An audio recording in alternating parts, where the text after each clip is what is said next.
now been called to order at 2:30 p.m., October 25th, 2024.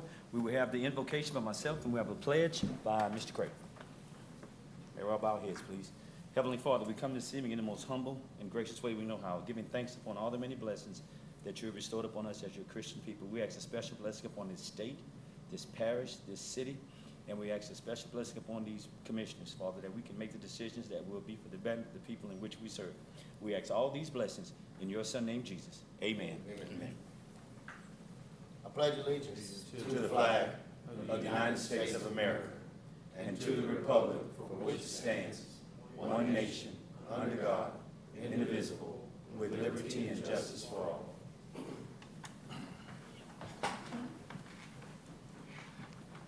We want to thank everyone for coming out this evening, and we will now go to our public comment procedure. The board encourages public comments and questions regarding all agenda items. Persons wishing to do so should complete a speaker's card, which is at the entrance of the boardroom. When speaking or asking a question on an agenda item, one should, in addition to completing the card, come to the microphone, be recognized, and provide your name, address, phone number, and comments for individuals will be limited to 3 minutes. We will now move on to our agenda items. Approval of the September 23rd, 2024 regular meetings. At this time, I'll entertain a motion. So moved. A second. I have a motion and a second. Is there any discussion? Any objection? Hearing none, that motion is adopted. We're going to move on to our submissions.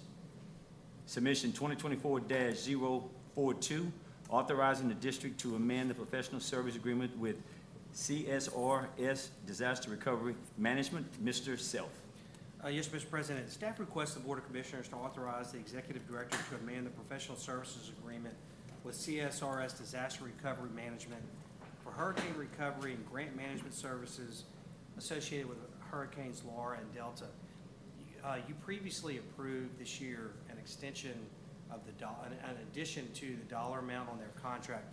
This is just a time extension, no dollars involved whatsoever. It's just there were 2 points at which their contract would expire, a dollar amount and a date. We felt we should have let you know earlier when we did the previous approval that it needed a date extension as well. You already approved the dollar amount, but it increases for a period of 12 months. Thank you, Mr. Self. I so move. I have a motion and a second. Is there any discussion? Any objection? Hearing none, that motion is adopted. Moving on to our next submission is submission 2024-043, authorizing the district to enter into a professional service agreement with the Worley Group. Mr. Self. Yes, sir. Staff requests the Board of Commissioners to authorize the Executive Director to enter into a professional services agreement with the Worley Group Incorporated to perform an evaluation and study of the stormwater collection system at BT1.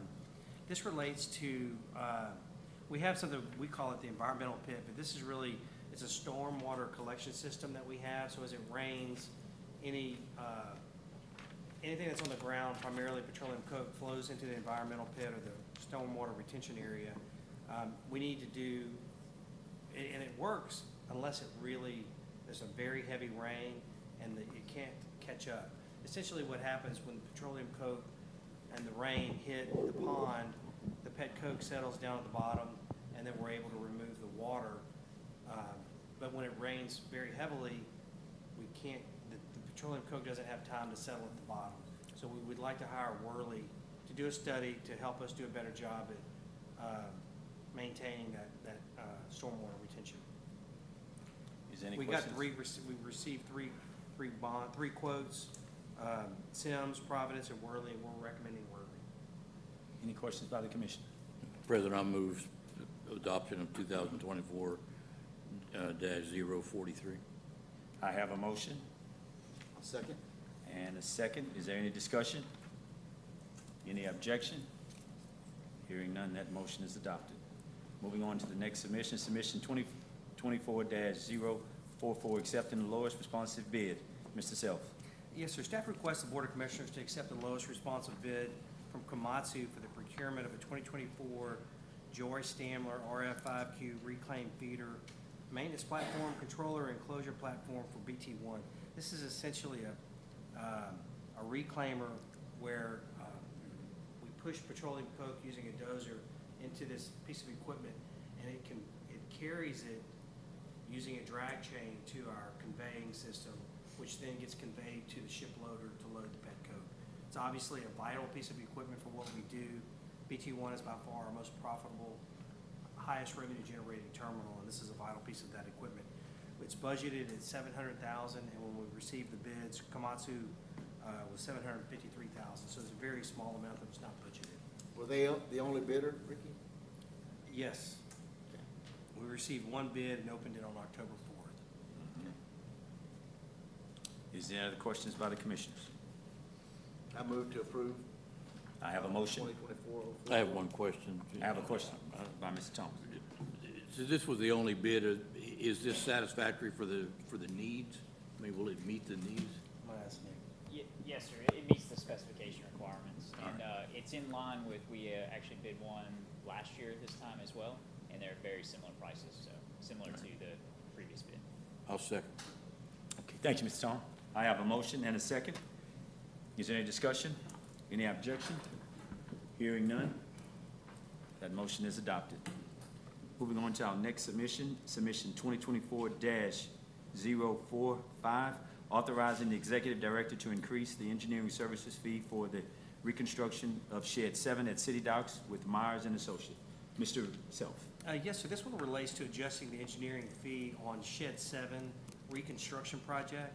The original fee was based upon an $8 million fee that we had anticipated the available funds for construction to be. When we put it out for bid, it turned out to be $11.9 million. So we have to adjust the fee curve in accordance with the facility planning control fee curve. And that's essentially what this adjustment does. Overall, we budgeted $16 million for this project. It's going to be well below the budget. Thank you, Mr. Self. Is there any questions by the commissioners? At this time, I'll entertain a motion. I so move to approve. I have a motion I second. and a second. Is there any discussion? Any objection? Hearing none, that motion is adopted. Move on to our next submission. Good stuff. Submission 2024-046, authorizing the executive director to enter into an option to lease agreement with ETE Service Company. Mr. Self. Yes, sir. It relates to really two options that we've been negotiating and working with. Our port staff has been working with Energy Transfer associated with two agreements, two long-term agreements. And these are options attached to that along with that long-term agreement. Essentially, the first of which is an area on the dock side at the turning basin where there will be liquid loading arms to load vessels. Energy Transfer would install that equipment and lease that land from the port. So there's an option and an underlying lease associated with that. There's also an option for tract 375, which is essentially about a 275-acre site south of the Lincoln Road property that we own, that they would like to option, and there's also attached is the underlying lease. We've included not only just per acre rent, but also a minimum annual guarantee, along with a throughput for the liquid export that will be exported. And we have Energy Transfer. If you have any questions, they're willing to answer any questions about that. That's at your discretion. Okay. Significant, it'd be a significant project, great project for Southwest Louisiana. Just, I want to throw in real quick, two trains at 1.3 million tons each would generate about $4 billion on two trains? $4 billion in CapEx and significant throughput for the port. I want to say the presentation that the gentleman gave the other day was extremely impressive, and we definitely will look into this more because it was very, very impressive as to what all it brings to Southwest Louisiana jobs-wise and all of those things which are important for this area. And I just want to compliment Mr. Ricky on following up on that. Yeah. Any questions by the commissioners? No, sir. I agree with you. I'll entertain a motion at this time. I'll go ahead and move submission, Aye. approval of 2024-046. Okay, I have a motion Second? And a second. Is there any discussion? Any objection? Hearing none, that motion is adopted. Moving on to the next submission, submission 2024-047, authorizing the executive director to enter into an amendment to the lease agreement with PPG. Mr. Self. Yes, Mr. President, PPG's requested, they currently lease 7 warehouses under the I-10 bridge area in Westlake, and they want to add 1 additional warehouse, and it'll generate about $45,000 per year in additional revenue for the port. So we're requesting approval for that. Is there any questions by the commissioners? Is the new, bridge gonna mess with that? Yeah, at some point, those We'll lose all warehouses will be, I'm sure will have to be demolished for the construction of the new I-10 bridge.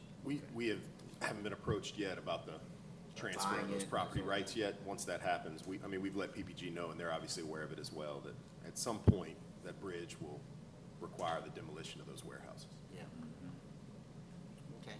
Okay. I so move for the approval of submission 2024-047. Thank you. Second. I have a motion and a second. Is there any discussion?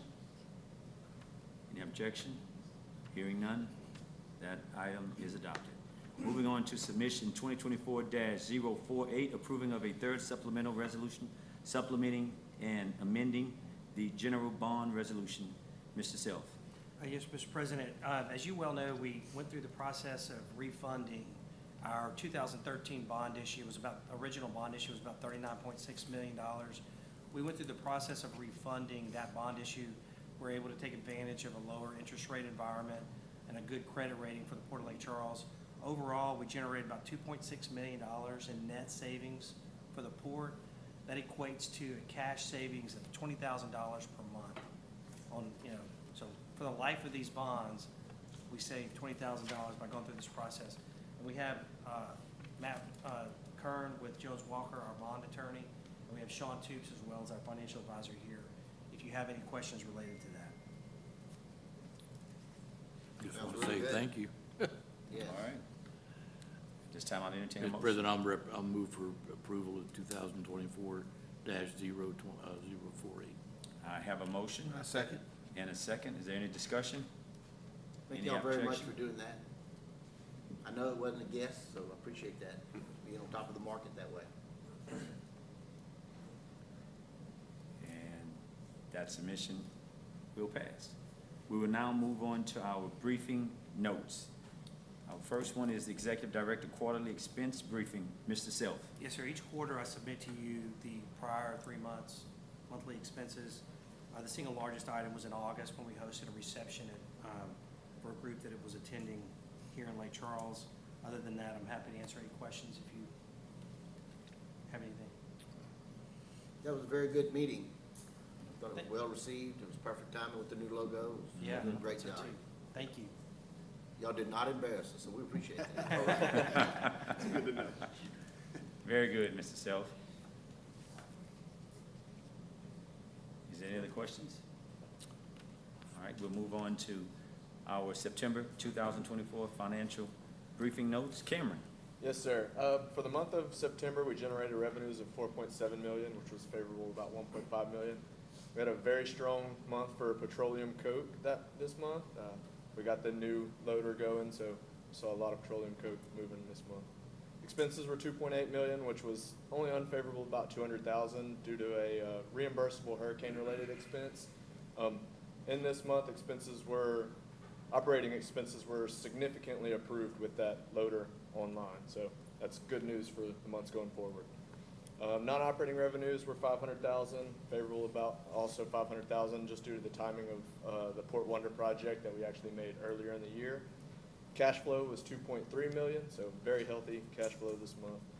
On the balance sheet side, fluctuations primarily due to ongoing projects and reimbursements, as you've seen throughout the year. Speaking of reimbursements, I'll move right into the FEMA GOSEP report. We only saw some minor fluctuations in values. We did receive about $727,000 in the month of September. So, any questions on any of that? Any questions about the commissioners? No, sir. Thank you, Cameron. We will now move on to our department reports. Administration, Finance, Security. That's going to be you, Cameron, again. Yes, sir.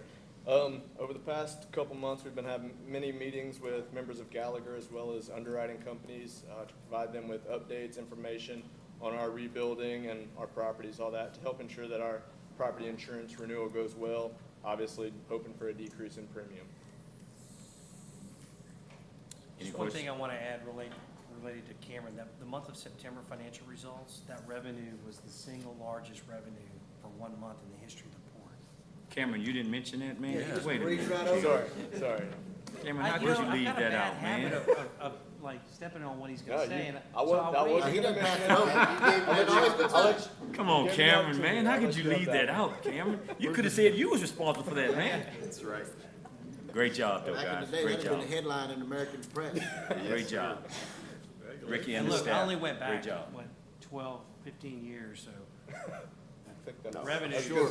there's no way There's back no then. way back Safe. there. Great job. Did you adjust for inflation? Our prices maybe, but. All right. Any other questions by the Very good. commission? All right, you. very good report. Thank Navigation report. Jamie's got something that's going to be extremely exciting for us. Yes, sir. Good afternoon, Commissioners. Good afternoon. In addition to my monthly report, I've got 2 items.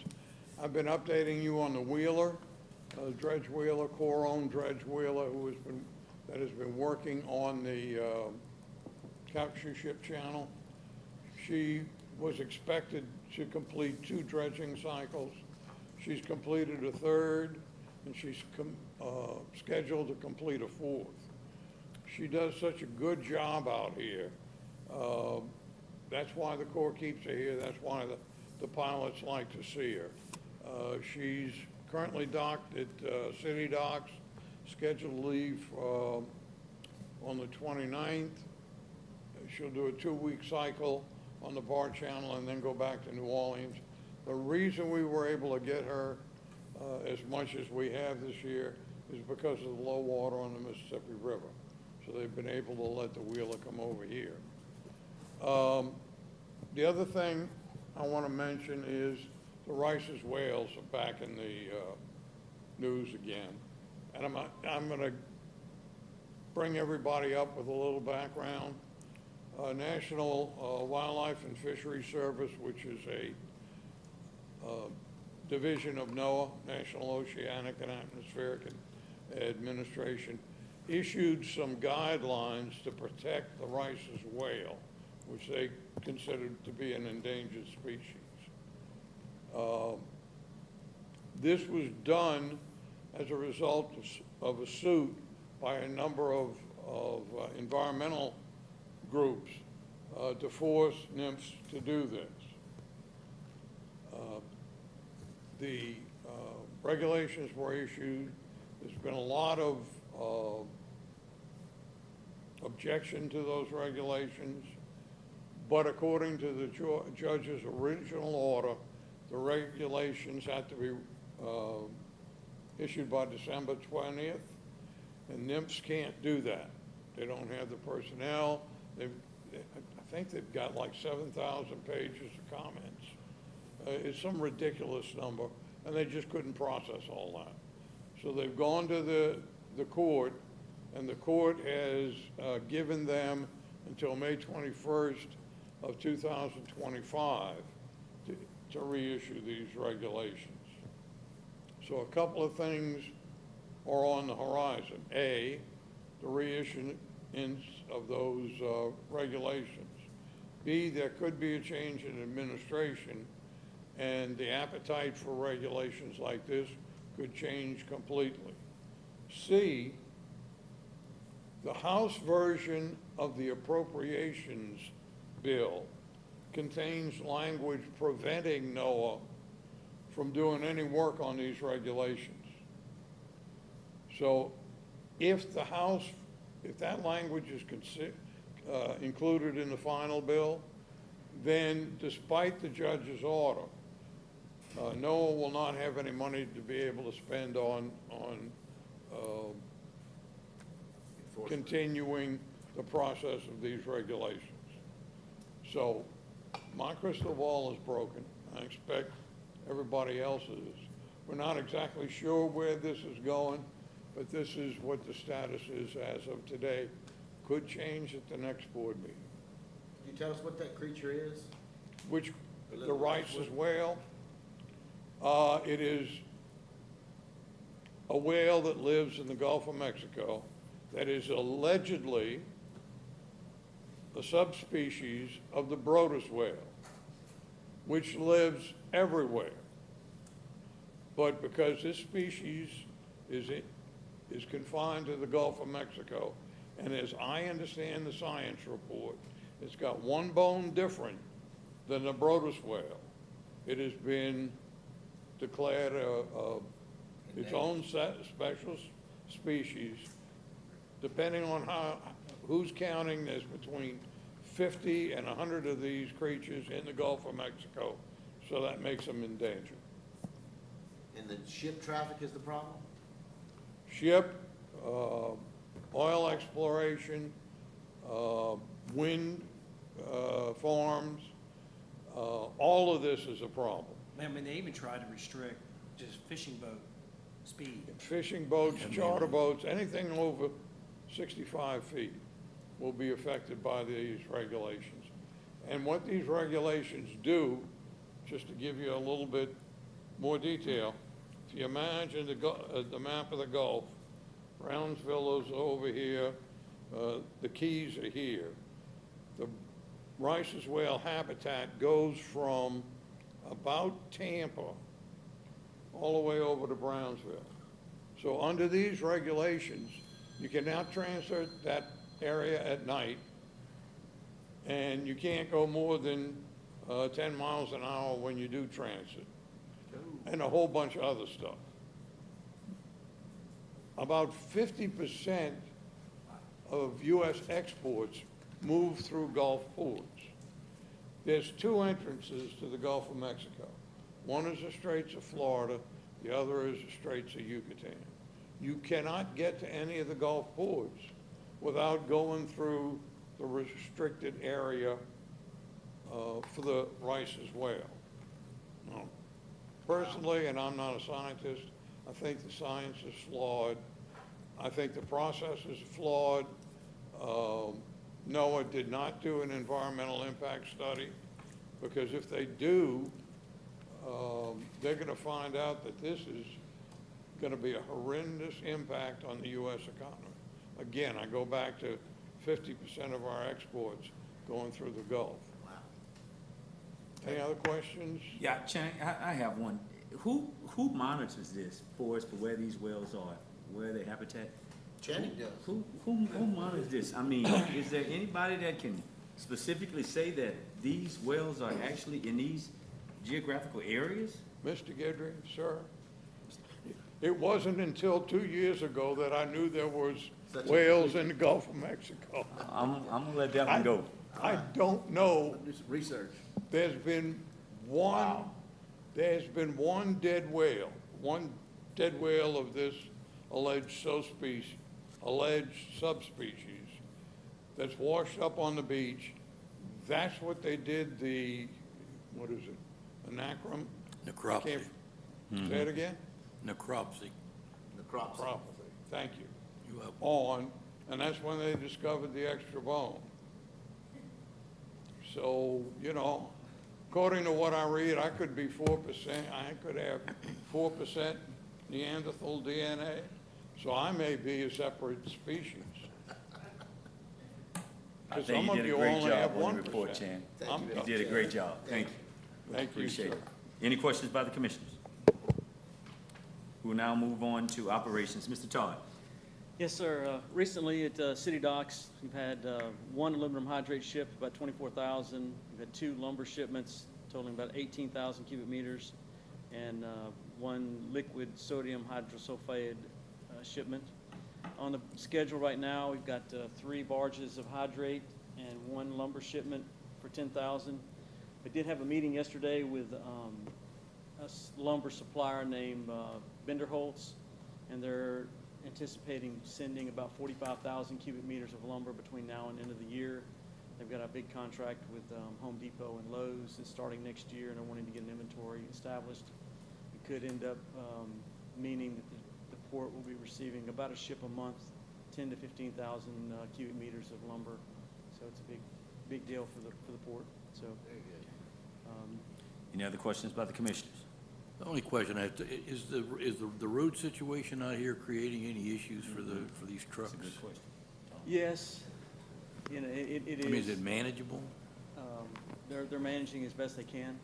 All right. It's going to be that way for probably about another 2 years. So, Well, I mean, it's hard enough in a car. yeah.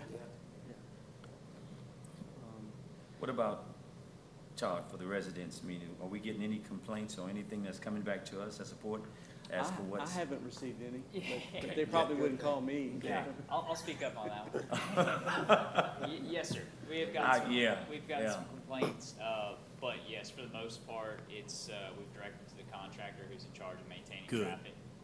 So it's not directly to the port. Gotcha. The good news is, Todd mentioned a couple more years, our portion hopefully will be complete in the next 2 months. Then it's gonna be the city's project where they relocate the road itself. That's where it's gonna get really complicated. So instead of just two choke points, it'd be the whole thing.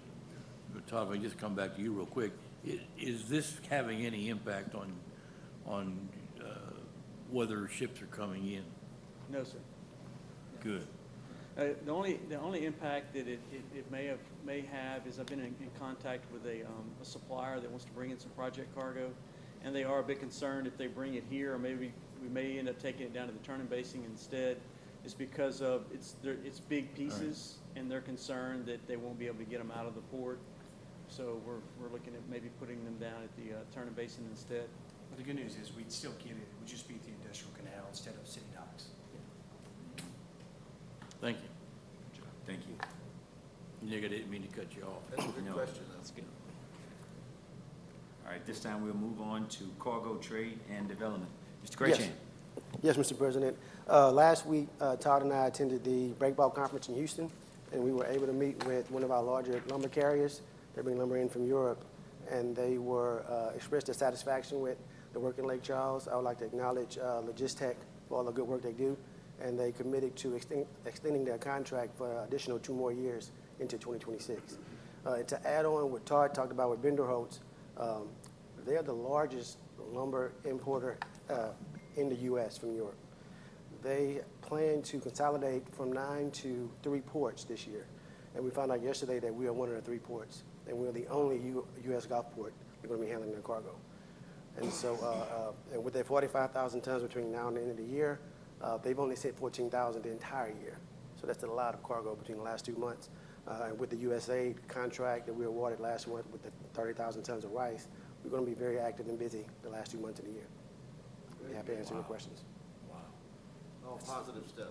That's a good report. Thank you. Thank you for that. Any other questions by the commissioners? Thank you. Moving on to engineering, maintenance, and development, Mr. Nick. Yes, sir, Mr. President. I don't have any wells to talk about. I don't have any great contracts, and I didn't set any records, but I'm continuing to spend money, so I'm rebuilding the port. I did want, since you approved the Worley contract or agreement this evening, I wanted to tell you about bulk, the BT1, bulk terminal number 1. We're making lots of efforts to improve the environmental conditions out there, including this stormwater study. We're also in the design process for a shoreline protection bulkhead. It's going to do 2 things. It's going to protect our shoreline, but it's also going to collect more stormwater instead of it allowing it to run off into the river. Creates more usable area for us as well. We're also wrapping up our BT1 storage pad project, and included in that, we're putting up what's called a wind fence. We had our entire site 3D modeled for wind, with the idea is the wind fence, as soon as the wind hits the fence, it kills the gust before it blows across our piles of bulk material, and eliminates the dust from leaving our site. So it's exciting. That in addition to installing more permanent dust boss misters that will help the dust conditions around our site. We're just trying to be a good neighbor to everyone around us and in the area. So that's it. I'll glad to answer any questions. Never Thank heard you of for a that wind fence report. before. Heard of a hurricane fence. It looks like a big Top Golf driving Really? range is what it looks like. Yeah. Oh, wow. Okay. All right. Any other questions by the commissioner? I have one. And Go Nick, ahead, as Tom. far as the environmental work that's being done at BT1, is that the port being proactive, or is this in response to No, sir. directives or? It's being proactive. We're trying to stay wow. ahead of everything and just do what we can. Well done. And we're Congratulations. fortunate we're able to use some grant money for a few things and just trying to do what we can to stop anything. Yes, sir. That's a good report, Nick. Thanks for that. Is there any other thing for us for state lobbies that, anybody here today have anything from the state? Federal? At this time, if there's no other matters to come before the board, at this time, I would entertain a motion to adjourn. I have a motion and a second. Mr. Ringo, you look like you had something. I don't, no, sir. I'm Let me waiting know on if that you gavel. got something. You hit that gavel, we're done. All right, then. All right. Have a motion and a second? Yes. We're now adjourned. Don't forget to stay inside. You got a lot of documents.